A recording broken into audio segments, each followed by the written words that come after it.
Terminus Station smells like recycled air, desperation, and the particular brand of lawlessness that thrives where governmental oversight becomes more suggestion than enforcement. Captain Marcus Reed docks the Dustrunner at berth 47, a slot that costs twice what it should because everything on Frontier stations does, and tries to remember why he thought Frontier trading was a good career move. Right. Freedom. No corporate oversight. The ability to choose his own routes and cargoes. The reality, of course, is that freedom means living hand-to-mouth, taking whatever contracts pay enough to cover fuel and docking fees, and occasionally wondering if selling the ship and becoming a station janitor would be less stressful.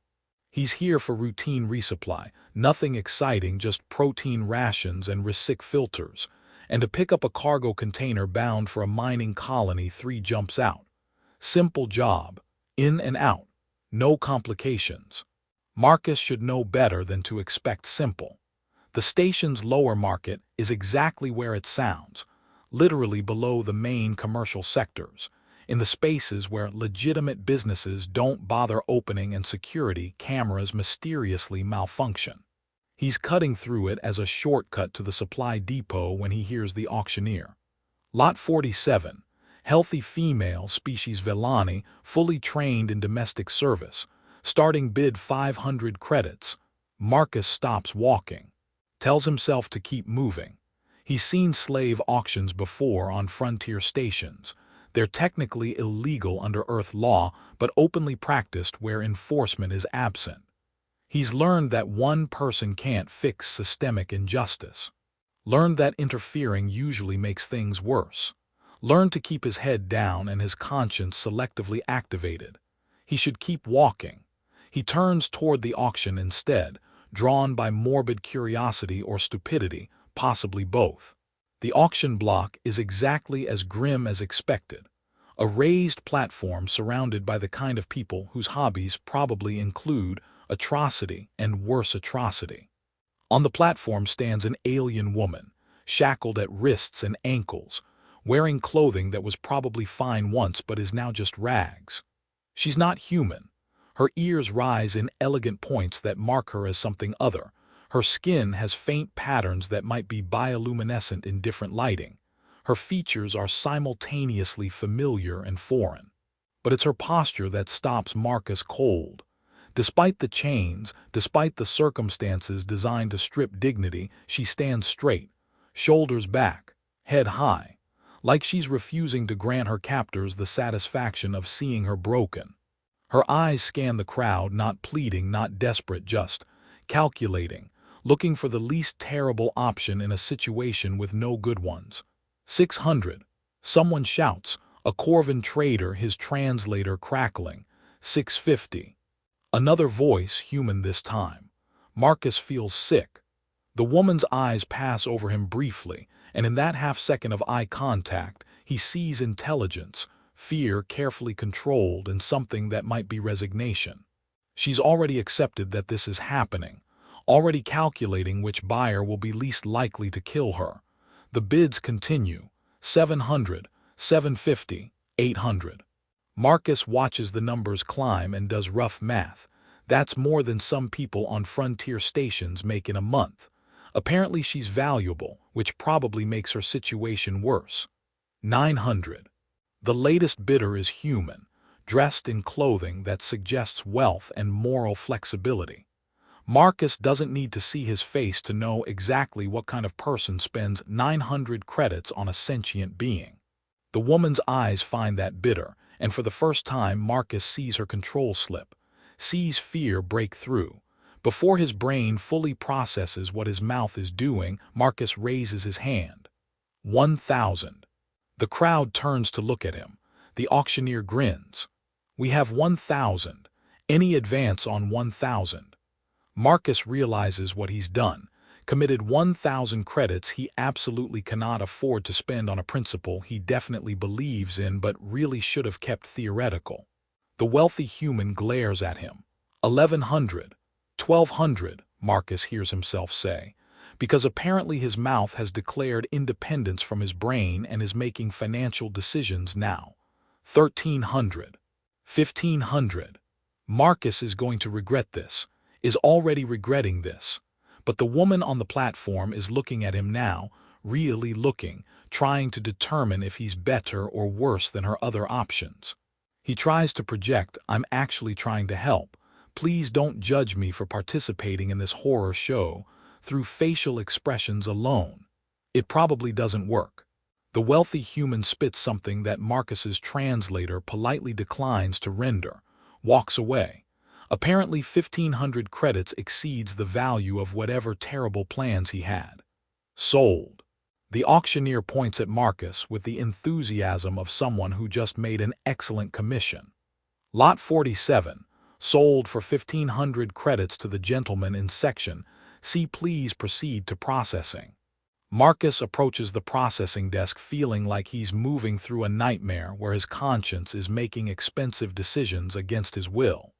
The attendant is bored, professional, completely unconcerned that she's processing paperwork for human trafficking. Name, Marcus Reed, species, human, obviously, ship registry. He provides it, watches her enter information into a system that shouldn't exist. Payment method. Marcus transfers 1500 credits, his entire cargo budget plus emergency reserves, and tries not to calculate how badly this has destroyed his financial planning. Sign here, and here, initial here. The attendant pushes forward documents that make Marcus want to set something on fire. Congratulations, you now legally own Lot 47 per Terminus Station Autonomous Governance. Ownership transfers fully, no refunds, disputes handled through station arbitration. This is barbaric, Marcus mutters. This is frontier commerce. You want moral high ground, go back to Earth space. She hands him a data chip. Ownership documents, medical records, training history. Have a nice day. Marcus takes the chip because what else is he going to do? Approaches the platform where the woman is being transferred to his custody, already planning his next move. He'll take her to the nearest embassy, file paperwork, ensure she's freed legally so she can't be recaptured. It'll be complicated but manageable. He's helped people before in less official capacities. This is just more official and expensive and legally binding in ways that make his skin crawl. The woman watches him approach with those intelligent eyes, still calculating, still assessing. Up close, he can see details the distance had hidden, faint scars on her wrists where shackles have worn against skin, exhaustion barely masked by determination, the way she's trembling slightly despite her controlled posture. "I'm Marcus," he says, "because starting with names seems better than starting with, I technically own you now and hate everything about this situation." "I know, I heard." Her voice is clear, unaccented standard. "Are you going to tell me what you want, or do I have to guess? I want to get you somewhere safe and figure out how to free you properly. That's it. That's the plan." She studies his face like she's reading his biography written in his expression. "You're either genuine or an excellent liar. I'm genuine and a terrible liar. Ask anyone. I don't know anyone here to ask." She holds out her wrists. "These need to come off. I assume you have the key." Marcus locates the release mechanism, deactivates the shackles with hands that want to shake, but he forces steady. The chains fall away, leaving marks on her skin that make him want to hunt down whoever put them there. "Thank you," she says quietly. "Now take me somewhere private before we discuss what happens next. We're being watched, and not all of it is friendly." Marcus follows her gaze, catches sight of 3 different parties paying too much attention to them. Right, of course, nothing about this situation was going to be simple. "My ship, berth 47, can you walk?" "Yes." She moves stiffly, muscles protesting from however long she's been confined. "Lead the way, Captain Reed. Let's discuss my immediate future somewhere I can lock the door." They navigate through the market, Marcus trying to look casual while every instinct screams that they're being followed. The dust runner has never looked more welcoming than when it appears at the end of the docking corridor, familiar and safe, and under his control. The ship's security system recognizes him, unseals the airlock, admits them both before resealing with protocols that make unauthorized entry very difficult. The ship's AI announces, "Welcome back, Captain Reed. Passenger identified as unregistered. Quarantine protocols active. Override quarantine. Register passenger as temporary crew." Marcus looks at the woman. "I'm sorry I didn't get your name." "Lysa Vellani." She's already moving through the ship with the awareness of someone familiar with starship layouts. "Where can we talk privately?" "Passenger cabin, this way." He shows her to the single guest quarters the Dustrunner possesses, small but clean, with its own hygiene facilities and a door that locks from the inside. "You're safe here." The ship's AI doesn't respond to anyone but me, and the locks are military grade, Lysa finishes, examining the door mechanism. "This is a civilian vessel with significantly upgraded security. Interesting. I like privacy." "I can see that." She sits on the cabin's single chair, and her posture finally relaxes slightly. "Now we can discuss what happens next without audience." "I'm going to contact the nearest embassy," Marcus begins. "File paperwork to have your ownership status dissolved. It'll take time, but..." "No." Lysa's voice is flat, "Sir. Absolutely not." "I'm sorry. You bought me, Captain Reed. Now finish it." Marcus stares at her, trying to parse what she's asking. "Finish what? I bought you to free you. I'm not. This whole system is abhorrent, and I'm going to hand me over to authorities." Lysa stands, moves to the viewport showing station traffic. "I appreciate the noble sentiment. Let me explain why it'll get me killed." She turns to face him. "I was nobility once. Third daughter of House Vellani, diplomatic envoy to 17 systems. Then there was a coup on my homeworld.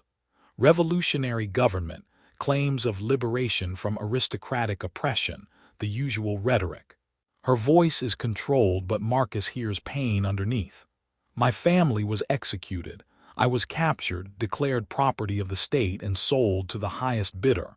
The credits went to funding the revolution. Very efficient. That's..." Marcus can't find words adequate to the horror. "That's barbaric. That's politics in frontier space where Earth's government has no jurisdiction." She crosses her arms. "If you hand me to local authorities, to any authorities this far out, they will verify my identity. They will discover I'm wanted by Vellener's new government. They will extradite me, and I will be publicly executed as a symbol of the old regime's defeat." Marcus sits heavily on the cabin's bench. "So contacting authorities gets me killed, yes." Lysa is matter-of-fact about it. "You purchased me legally. Under Terminus Station autonomous governance, I'm your property. And property cannot be extradited. Only owners can choose to release property to other jurisdictions. As long as I remain legally owned by someone, I cannot be legally returned to Vellener." The full implication hits him. "You want me to keep you enslaved, as protection. I want you to honor the contract you signed when you bought me, which, according to these documents," she gestures at the data chip he's still holding, "is valid for 1 standard year unless voluntarily dissolved by the owner. Keep me as crew, as property, whatever legal fiction works in whatever jurisdiction we're in.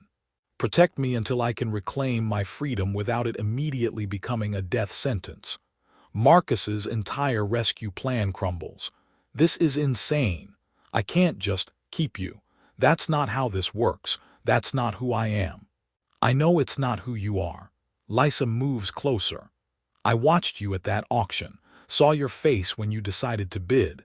You weren't looking at merchandise. You were looking at a person in a horrible situation and deciding you couldn't walk past it. That's why I'm trusting you now with the worst possible request. Keep me enslaved for my own protection. There has to be another way." "There isn't. I've been enslaved for 4 months. I've had time to research options, legal frameworks, survival strategies. This is the only one that keeps me alive." Her voice softens slightly. "I saw you watching the auction, Captain Reed. Saw you decide to act even though it cost you significantly. You're not the kind of person who enjoys power over others, which makes you the safest option I'm likely to find." Marcus looks at her, this woman who was nobility and is now asking him to technically enslave her for protection. Every principle he holds is screaming that this is wrong. Every practical instinct is acknowledging she's right.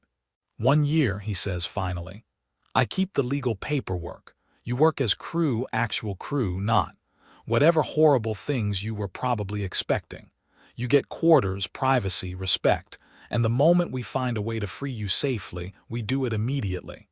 No arguments. Something that might be relief crosses Lisa's face. Agreed. And I'm going to keep looking for alternatives. Legal protections, asylum options, anything that doesn't require me to technically own another sentient being. I would expect nothing less from someone who just spent 1,500 credits he clearly couldn't afford on a principal. Lisa extends her hand. 1 year of protection in exchange for keeping your conscience marginally intact.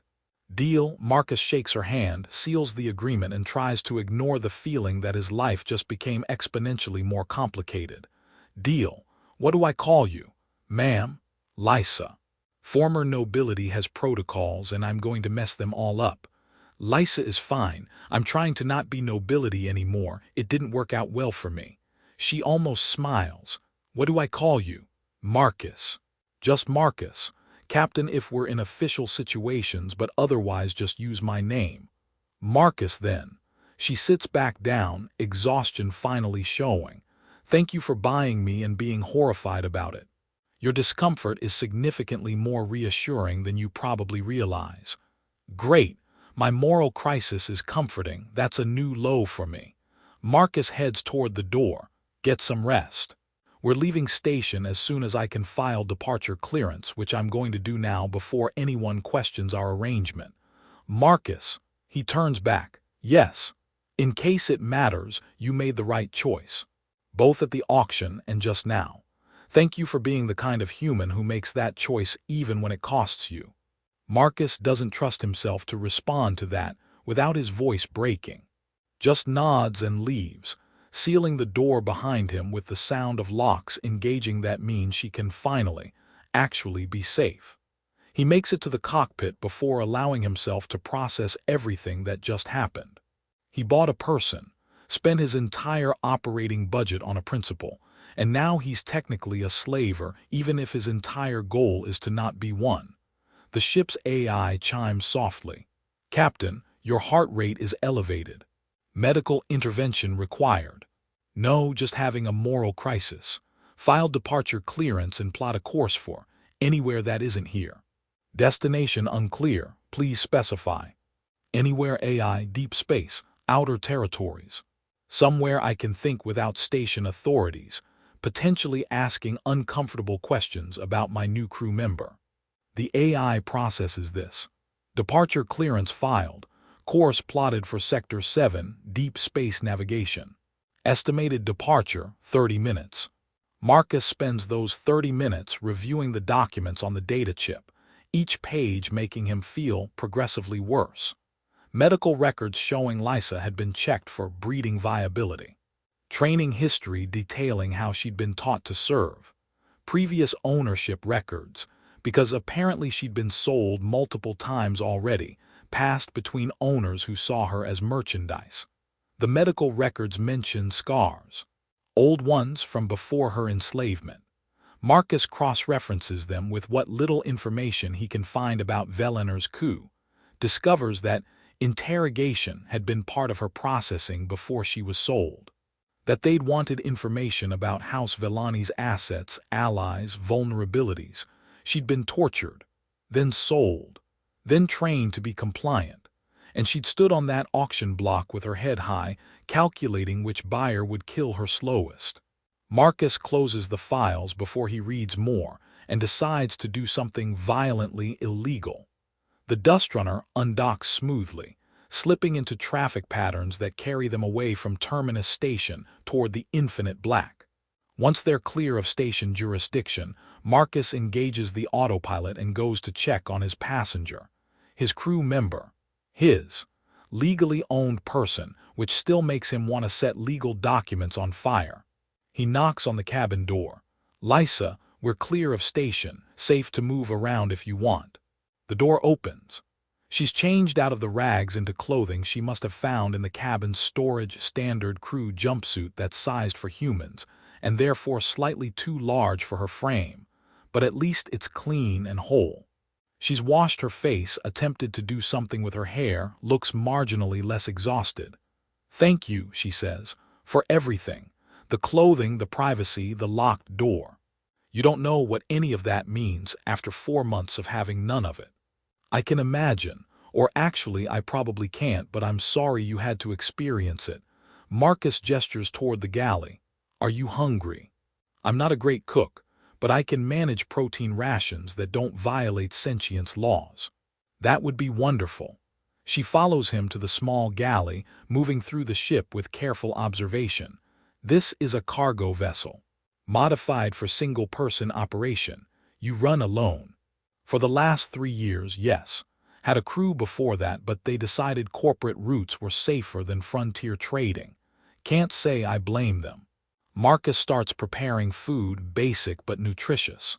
"What about you? Before everything happened, what did you do as diplomatic envoy?" Lysa sits at the small table. "Negotiated treaties mostly. Trade agreements, territorial boundaries, cultural exchange programs. I was good at it. Third daughters are trained for diplomacy since we're not heirs, and therefore useful for building alliances without risking succession." That sounds complicated. Everything about Velenorian nobility is complicated, was complicated. She corrects herself. The revolution simplified things considerably by killing most of us. Marcus sets food in front of her. "You don't have to talk about it if you don't want to." "I should talk about it.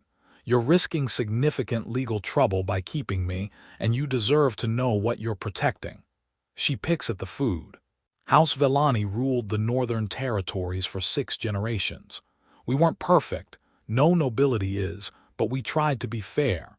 Invested in infrastructure, maintained peace with neighboring houses, kept our people fed and safe." So what happened? Someone wanted power and wrapped their ambition in revolutionary rhetoric. Claimed we were oppressing the people, hoarding resources, living in luxury while others starved. She takes a bite, chews thoughtfully. Some of it was even true. We did live in luxury. We did have resources others didn't. But we also built hospitals, schools, maintained trade routes that kept food prices stable. The revolution promised equality and delivered chaos. Marcus listens, trying to imagine losing everything: family, home, status, freedom, in a matter of days. "They executed my family publicly," Lysa continues, her voice careful and controlled. "Broadcast it across the planet. Called it justice. Then they came for those of us who'd been off-world during the initial coup. Arrested us, interrogated us, tried to get us to denounce our families and support the revolution." She sets down her fork. "I refused, so they declared me property and sold me. The credits funded their revolution. Very efficient." "That's not revolution, that's just replacing one form of oppression with another." "Yes, but it takes time for people to realize that. By the time they do, the new oppressors are too entrenched to remove easily." She meets his eyes.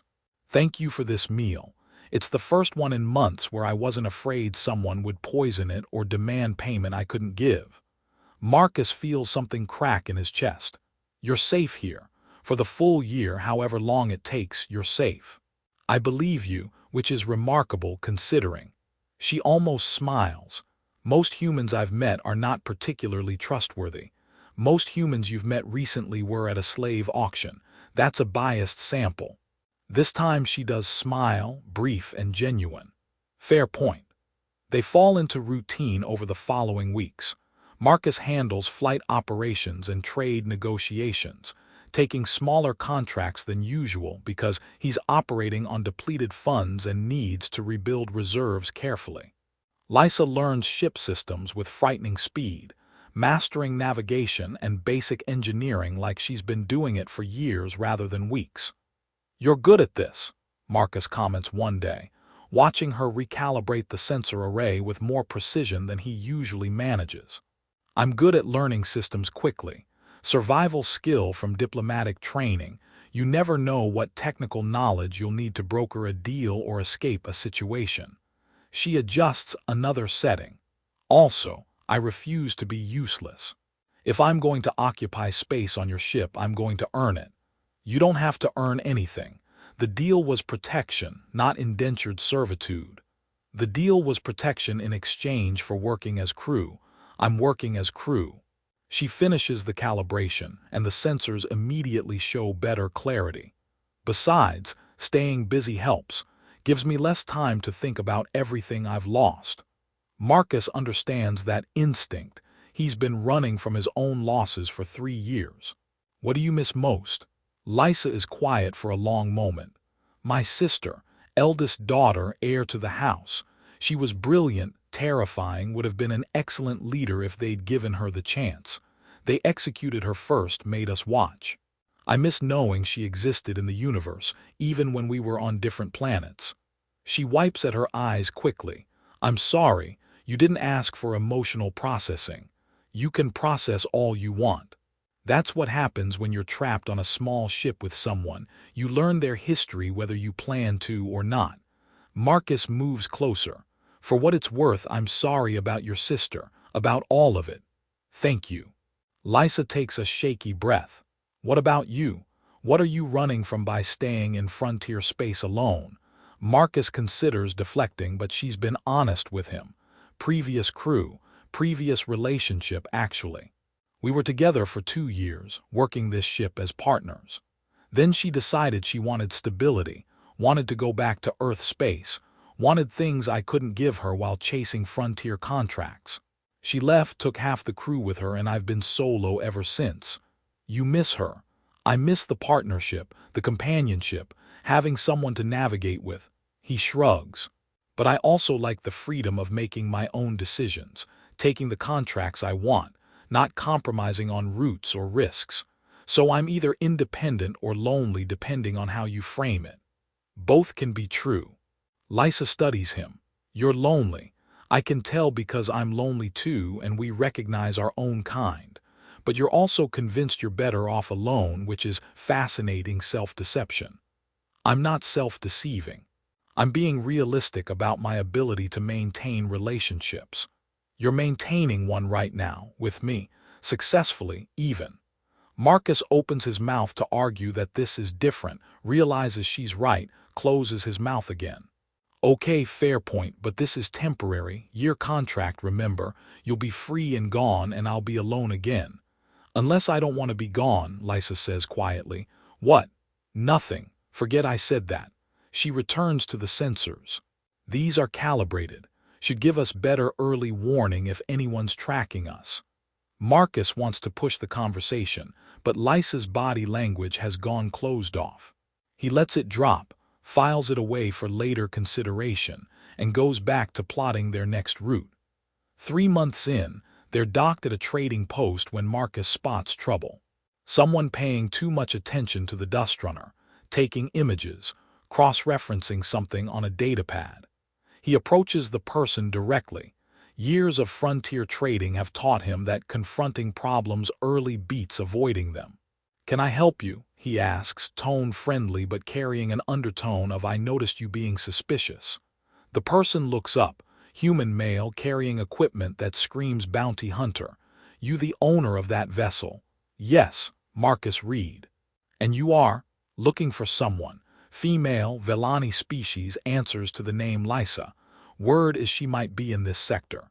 He shows Marcus an image. It's definitely Lysa, though the photo is from before her enslavement. She's wearing formal robes, smiling at some diplomatic function. Veliner's new government wants her back, paying 50,000 credits for information leading to her capture.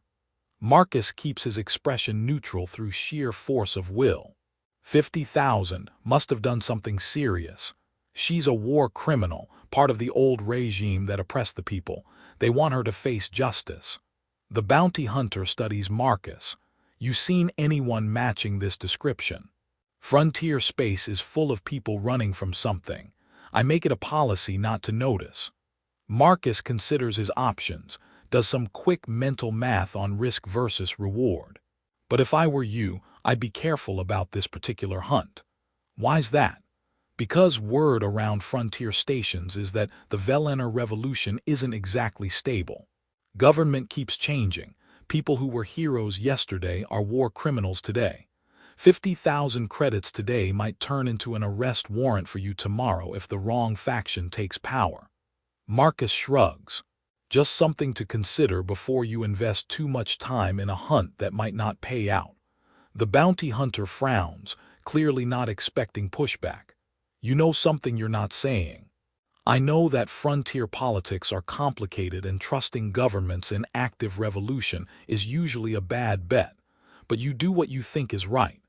Marcus starts to walk away, then turns back. Also, if I were hunting someone, I'd keep it quieter. Broadcasting your target on public docks just warns everyone connected to underground networks, including the target. He leaves the bounty hunter processing that advice and heads back to the ship at a carefully controlled pace that doesn't scream panic. Once aboard, he finds Lysa in the engine room, elbow-deep in maintenance. We need to leave. Now. She looks up, reads his expression. Bounty hunter. Yes, he's asking questions, showing your picture. We need to be gone before he decides to scan docked vessels. Lysa is already moving, closing panels, securing tools. How much time do we have? Maybe an hour if we're lucky, less if he's smart. Marcus heads to the cockpit, starts pre-flight. I bought his silence temporarily with some misdirection, but it won't hold long. They're sealed and undocking within 15 minutes, a personal record. The dust runner slips away from the trading post with minimal attention. Just another cargo vessel heading to its next contract. Once they're clear and in deep space, Marcus sets autopilot and goes to find Lysa. She's in her cabin, packing her minimal belongings with mechanical efficiency. I should leave, she says without looking up. Take a transport to a different sector, find other options. You've done enough, risked enough. No, Marcus blocks the door. We had an agreement, 1 year of protection. We're at 3 months. Contract stands. You can't fight bounty hunters for me, Marcus. You'll lose your ship, possibly your life. That's not reasonable risk for what? For keeping my word, for protecting someone who trusted me. He moves closer. Lysa, I made you a promise. I'm not breaking it because it got inconvenient. This is more than inconvenient. This is actively dangerous. You could void the contract, claim I ran, collect the bounty yourself if you wanted. I don't want the bounty. I want you safe. Marcus meets her eyes. We're partners now. Maybe we started as owner and property, but we're past that. Your crew, you're my friend, and I'm not abandoning you to bounty hunters because the situation got complicated. Lysa stares at him. Why? You barely know me. Why risk everything? Because you trusted me when you had no reason to trust anyone. Because you asked me to protect you and I said yes. Because, he stops, recalibrates. Because it's the right thing to do, and because I like having you aboard. Ship's been less lonely with you here. Something shifts in her expression. You're either the best human I've ever met or the most foolish. Probably both. Now unpack. We're going dark for a while, heading to deep space where tracking is harder. And you're going to teach me everything you know about Velener's political situation so I can plan better routes around bounty hunter networks. Lysa unpacks slowly. You're sure about this? Completely sure. Well, mostly sure, 80% sure. Marcus grins. But that's better odds than most frontier trading, so we'll manage. She almost laughs. Thank you, Marcus, for being 80% sure about risking everything for me. You're welcome. Now come on, we've got planning to do, and you're making dinner because I saw you judging my cooking yesterday. I was not judging. You absolutely were. I saw your face when I served protein rations with expired flavor packets. This time she does laugh. Fine, I'll cook, but only because I value my digestive system. They spend the evening planning escape routes and cooking meals that actually taste like food. And Marcus realizes somewhere in the last 3 months, Lysa stopped being a rescue project and started being someone he genuinely cares about. That realization should probably concern him more than it does. 5 months into their year together, and Marcus has made several important discoveries. First, that Lysa is terrifyingly good at tactical planning and probably should have been running military operations instead of diplomatic missions. Second, that she hums while working, quiet melodies from her homeworld that make the ship feel less empty. Third, that he's completely, hopelessly in love with her, which is both the best and worst possible development. Best because she's brilliant, brave, funny in ways that catch him off guard. Worst because she's technically still his legal property for 7 more months, and confessing feelings to someone in that situation would be approximately 17 kinds of wrong. So he doesn't say anything, just keeps flying, keeps protecting her, keeps pretending his heart doesn't do complicated things every time she smiles at him. They've evaded 4 more bounty hunter attempts by this point, established a network of contacts who help them stay ahead of threats, and Lysa has been building her case for asylum with the meticulous precision of someone who understands bureaucracy intimately. "I found a system willing to grant refugee status," she announces one evening, pulling up star charts. "Avalon Reach, independent colony, no extradition treaties with Velener, strong legal protections for political refugees. Processing takes about 3 months, which puts us right at the end of our year. That's good." Marcus tries to sound enthusiastic. "That's what we've been working toward." "Yes." Lysa is quiet for a moment. "It's exactly what we planned." They both know what they're not saying, that the plan working means she leaves, that their partnership has an expiration date rapidly approaching, that Marcus has gotten used to not being alone and is about to remember why he'd convinced himself solitude was preferable. "We should celebrate," Marcus says, "because acknowledging the melancholy would require admitting feelings he's keeping carefully contained. Success deserves celebration. I'll break out the good rations. The ones that expired last month instead of 6 months ago. Exactly those. We're living large tonight." They eat mediocre food and avoid discussing the future, and Marcus tells himself this is fine. This is what he signed up for, temporary partnership, helping someone in crisis, then returning to his comfortable isolation. He's a terrible liar, even to himself. 2 weeks later, they're en route to Avalon Reach when Lysa asks him to join her in the observation deck, a generous term for the small viewport alcove that's technically supposed to be emergency equipment storage. "We need to talk," she says, and Marcus's stomach drops because nothing good ever follows that phrase. About what happens in 2 months when our contract expires and I have legal refugee status."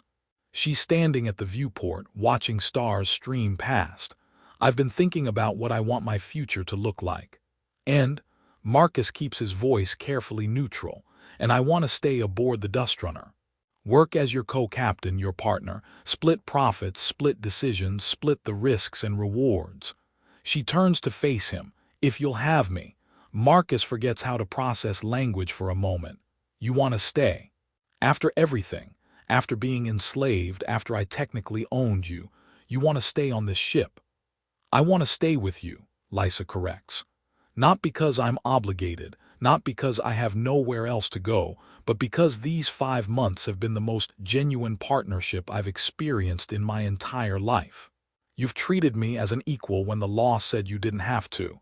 You've protected me when abandoning me would have been easier and more profitable. You've been." She pauses, and her skin shifts with faint bioluminescence he rarely sees. "You've been extraordinary. I've been decent. Basic decency isn't extraordinary. It is when you're enslaved." Lysa moves closer. "It is when every day you wake up terrified that the person who owns you will stop pretending you're human and start treating you like property. You never did, not once, even when it would have been legally acceptable." "Of course I didn't. You're a person, not property. That was never in question. For you, maybe, but you don't understand how rare that is. How most owners," she stops, shakes her head. "You don't understand what you gave me. Safety, yes, but also dignity, choice, the ability to be myself instead of what someone demanded I be." Marcus feels his careful emotional control starting to crack. Lysa, I'm not finished. She takes his hand. I'm asking to stay not because you saved me, but because I choose you. Choose this ship, this life, this partnership. I know in 2 months I'll be free, legally completely free. I should probably take time, explore options, not commit to the first thing that seems safe. Exactly, you should. But I don't want safe, I want honest. Her grip tightens. And honestly, I've fallen in love with a cargo pilot who bought me by accident and then spent 5 months treating me like I mattered. So unless you're about to tell me that's not mutual, I'm staying. The observation deck is suddenly very small, and Marcus's ability to maintain emotional distance has completely failed. It's mutual. It's been mutual for months. I just didn't want to. You've been through trauma. I didn't want to add pressure by confessing feelings when you're still technically. Lysa kisses him. It's not gentle or careful. It's fierce and certain, and everything Marcus has been trying not to want for 5 months. When they finally break apart, she's smiling. Stop overthinking. I know what I want. Do you? Yes. Marcus pulls her close again. Yes, I want you to stay, want this partnership to continue. Want to stop pretending I'm better off alone when having you here is the best thing that's happened to me in years. Good. Lysa rests her forehead against his. Then we're doing this. Partners in business and in life. Your culture, Marcus says, remembering something she'd mentioned months ago. Didn't you say partnership offers are equivalent to marriage proposals? I did say that. Are you accepting or declining? Accepting. Definitely accepting. He grins. Though we should probably make it official once you're legally free. Seems like better optics than man marries person he technically owns. Probably wise, though I should warn you, I've already been telling people we're married. Seemed simpler than explaining our actual situation. Marcus laughs. You've been planning this. Since month 3, when you defended me from those first bounty hunters, and I realized you were either going to get us both killed or be the best thing that ever happened to me. She kisses him again. Still not sure which, but I'm committed to finding out. They spend the rest of the journey to Avalon Reach planning a future that looks nothing like either of them expected, but everything both of them want. When the contract officially expires and Lysa's refugee status is granted, they file different paperwork instead. Partnership agreement making them co-owners of the Dust Runner, and marriage documents that make official what they've been building for months. The ceremony is performed by a station magistrate who's clearly seen unusual situations but still seems bemused by their documentation trail. So you purchased her, the magistrate summarizes, then kept her enslaved for her own protection, then freed her and married her. He tried to free me immediately, Lysa corrects. I asked him to wait until I could be freed safely. Then I chose to stay. This is the weirdest love story I've processed this month. The magistrate signs the documents. You're legally bound. Try not to kill each other. They don't kill each other. They build a life